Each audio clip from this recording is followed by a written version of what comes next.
வணக்கம் நண்பர்களே. போன வாரம் பெஞ்ச மழையிலேயே நெல் சாஞ்சிடுச்சின்னு சொன்னேன். ஆனால் இந்த வாரம் எப்படி இருக்குன்னு தெரியல. அதுக்கப்புறம் ஒரு 2 நாள் தொடர்ந்து மழை பெஞ்சுது. வெறும் வயல்லே இவ்வளோ தண்ணி நிற்குது. நெல்லில் போய் பார்த்தா தான் தெரியும். நிஜமாலுமே நினச்ச மாதிரி ஒரு 2 வயலில் தண்ணி நின்றுட்டு தான் இருக்குது. எப்படி அறுவடை பண்ணுறதுன்னு தெரியல. ஃபுல்லாக சாஞ்சிடுச்சு. தண்ணி இப்படியே மழை பெஞ்சிட்டு நின்றுட்டு இருந்ததுன்னா நெல் மொத்தமும் வேஸ்ட் ஆகிடும். ஏன்னா அது நெல் முளைஞ்சி வந்துடும். அதுக்கப்புறம் அதை அறுவடை பண்ணாலும் அது வேஸ்ட்டு தான். இது இப்போ அறுத்தாலும் கொஞ்சம் காயணும். அறுத்து ஏன்னா மாட்டுக்கு வைக்கல் கிடைக்குமான்னு தெரியல. அதுக்காகவும் தான் நெல் நடுறது இந்த டைமில்.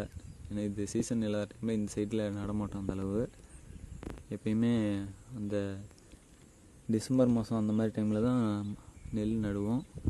இப்போ சீக்கிரமாக நட்டதால் இந்த மழை கரெக்டாக வந்தது சரியாக தெரியல. இன்னும் 2 நாள் கழிச்சு தான் நெல் அறுவடை பண்ணணும். விவசாயத்தை நேசிக்கிறவங்க தான் இருந்தால் எனக்காக ஒரு லைக், சப்ஸ்கிரைப் பண்ணுங்கள் சேனலில்.